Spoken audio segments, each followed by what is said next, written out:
up, everybody? Wanted to cover some topics that are closely related to what we talked about in the last video about the COVID relief packages. This time it's more big, helpful programs from the government. Specifically, these giant tax programs that we're hearing from people like Elizabeth Warren, even people like Bill Gates and Warren Buffett are calling for taxes on certain categories of people. And so we're going to tie this to the bigger picture of things. That's what the content here is all about. It's helping both myself and listeners, viewers, connect the dots and figure out what's going on in this crazy world of ours, and how might it affect our personal finance, our checkbook, our assets. How can we still maintain a quality of life that we strive for with policymakers making all of the reckless decisions that they are at the expense of us and for the enrichment of themselves? So Elizabeth Warren, her estimated net worth is $12 million, but she's shouting from the rooftops right now for a wealth tax for households who have a net worth, households or trusts who have a net worth of $50 million or above. So again, it's something that's for the people. Senator Warren just doesn't want to pay tax and have it impact her back pocket. A lot of times, if you're not familiar with this already, the ultra wealthy like Bill Gates, Warren Buffett, they might utilize offshore bank accounts in, say, the Cayman Islands or places like that so that they're not paying as much in taxes as maybe they're supposed to. I'm actually not super familiar with the tax code and what it means for offshore bank accounts, but I'm pretty sure as a U.S. citizen, you are supposed to declare those things. That being said, they hire teams of some of the best tax accountants, experts, attorneys, to make sure that they are paying as little in taxes as they can. So to me, it's very disingenuous to hear Bill Gates and Warren Buffett say the rich should be paying more in taxes. But the point is, we have all of these talking heads who act like they're for the people, and they're really not at all. It's all about self-enrichment. It's all about optics. What does it look like for the regular Joe Schmo and Jane Doe on Main Street for these figureheads to be proposing things like this? And just to be clear here, I don't fall into the category of a household with $50 million net worth or anything like that. So, Elizabeth Warren's proposal for this wealth tax is not going to immediately or directly affect myself, but I do recognize the economic implications of these things, as well as the historical track record of our lawmakers, who are also typically lawbreakers a lot of the time. Do as I say, not as I do sort of thing. But the point is, they're very good at trying to make themselves look like they're for the little guy. Elizabeth Warren's worth $12 million, estimated.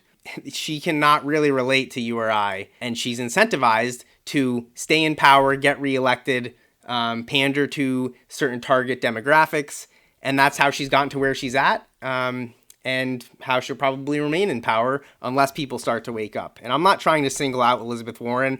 She's just part of the equation and an easy example in this case, at least. These temporary programs by the government never seem to really be temporary. You can even look at quantitative easing from the global financial crisis in 2008. It was supposed to be emergency measures, but we've had quantitative easing for over a decade now. In fact, the Federal Reserve is currently buying $80 billion worth of bonds per month. So quantitative easing has not stopped. It was not just a temporary emergency measure. And so that's one example of how these programs start out and are proposed at first and then evolve into something that's permanent.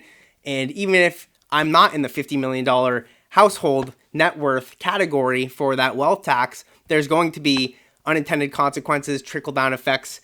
Corporations, entrepreneurs, they're going to raise their prices or not innovate or not take risks to go into business because there's not as much of a benefit when they're paying much more in taxes than they already are. And I'm not trying to defend corporate America. Believe me, I'm very privy to the corruption and manipulation of the system and double standards.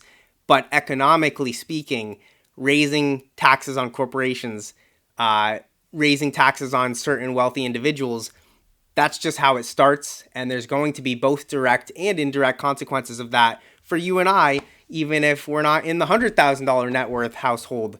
It's going to still negatively affect us. Even the federal income tax is a great example of something that was supposed to be only targeted for a small population, individuals making $400,000 or more per year, inflation adjusted, and then now we all pay federal income tax. So I think it's a perfect example of how even if something is proposed to be only for a certain target group, it's either going to have unintended consequences for everybody else, typically, or it's going to be expanded upon as the government continues to grow, continues to waste taxpayer money, devalue the currency. The federal income tax was ratified in 1913, the same year that the Federal Reserve came into being. If you look at the purchasing power of the dollar, since that time, dropped drastically by about 97-98%. And on this trajectory, it's only going to get a lot worse. And those last couple percent are probably the worst. But anyway, they're also talking about raising corporate taxes, which I mentioned. What do you think happens when they raise taxes on these corporations? Do you think that's going to make goods and services cost less? No, it's going to increase prices. And I do get why, on face value, it sounds like it makes sense. Let's tax the corporations. Make the rich and the big players pay their fair share. But if you actually do your homework, it's actually the top 10% of income earners who pay over 70% of the federal income tax.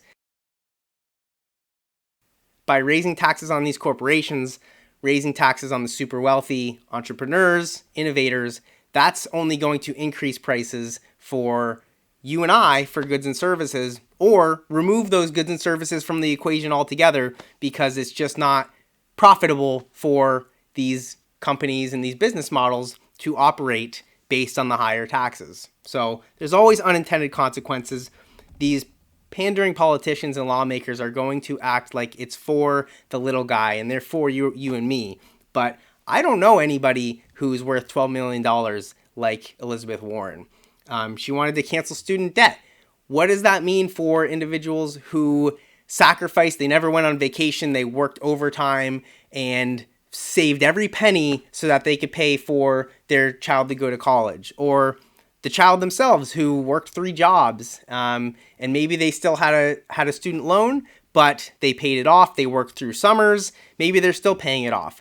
How does canceling debt, which is a whole other topic, really help in the grand scheme of things? It's a Band-Aid approach, and it's something to try to pander to certain voter groups while disenfranchising whole other swaths of people who sacrificed. And I'm not saying that every student loan was perfectly ethical and the interest rates were fair and the degree that they got provided a return on investment, but these individuals signed documents, agreed legally to pay something back, and chose the degree that they got. And if they did not get a return on investment, the victim mentality does not solve anything. It is only something that lawmakers can pander to try to say, I'm from the government, I'm here to help. And the fact that anybody would really think that these lawmakers are genuine and want to stick up for the little guy, I just say, look at the countless examples of when they violate their own rules and their own laws and are not held accountable. Back in January of last year, the Congress members were briefed on what was going on with the virus before the rest of us knew about it. And there was a scandal involving insider trading where a bunch of members of Congress sold out of a bunch of their positions in the stock market. If you or I did that, it'd be known as insider trading, and we would pay the consequences for that. But it's always rules for thee, not for me. The same thing with a lot of the times with their health mandates. Another perfect example, this past week, I believe it was a bunch of different White House staffers who got terminated for disclosing that they had previously used marijuana, which is just funny because there's interviews with Kamala Harris, our vice president, laughing and joking about how she's used cannabis. The same thing with Clinton, Bush, Obama. They've all admitted to cannabis use, but they're going to fire the staffers in the White House for disclosing that they use cannabis, while other politicians can run on these comments and try to appeal to maybe the younger voter base or more liberal voters who are okay and think that's cool and they're with it more than your traditional politicians. And again, I'm not trying to target liberals or left or right. You know, you look at Nancy Pelosi, you look at Mitch McConnell. You've always got terrible representatives on both sides that are both hypocritical. But right now, you know, the radicalness of the left really does seem to be hitting a new level, where we just gave $4.3 billion in stimulus money to illegal immigrants. And these tax hikes, they just talked about doing a driving tax. I just saw some news about that today. They say that this is going to help pay for the multi-trillion-dollar infrastructure bill. So we spent $4.5 trillion on those 3 COVID relief bills. Now we want a couple trillion for infrastructure. The list is going to continue with the way they're doing this fiscal policy. But who do you think a driving tax is going to impact the most, hurt the most? It's a rhetorical question. And think about it. There's already a gas tax. There's already vehicle registration that we pay for. Driver's license that we pay for. In most states, vehicle inspection that we pay for. So, and the list goes on. This is money that they're finding ways to tax multiple times. It's already been taxed, and we're going to pay more taxes on it, even though it's already been taxed. Again, your income tax, federal and in most states, state income tax. I've paid taxes on the income that's coming into me. Now I have to go and pay taxes when I go and purchase things with that money. And they're proposing a tax on buying and selling securities, stocks. So again, I earned money through my job. I paid income taxes on that. But now I want to go and invest in something or speculate. I need to pay taxes when I purchase that security and also when I sell that security, just for the transaction itself, in addition to me paying taxes on capital gains if I made profits on that. So you see, they're just finding multiple ways to tax the same money again and again and again until we're left with little to nothing. So I think that's another really important dynamic to look at here, is they're just layering on new taxes on top of taxes that are supposed to already exist for the purposes that they're talking about, like the gas tax. It's incredible and it's alarming to me that we have people like Mitch McConnell and Nancy Pelosi, these career politicians who are steering the direction of our country, making new laws, self-enriching themselves, and not being held accountable, just hoping that this house of cards collapses on the next politician once they're retired and in their 5th house. All of this is going to have huge impact on the prices that we pay for the things that we need and our overall quality of life.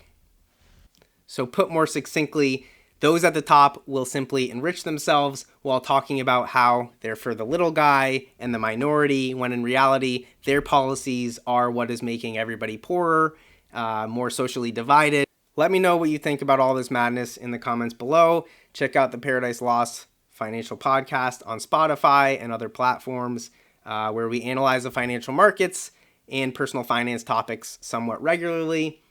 And if, like myself, you find that these topics are of importance and worthy of more public discourse, please like, subscribe, share the video. All right, peace.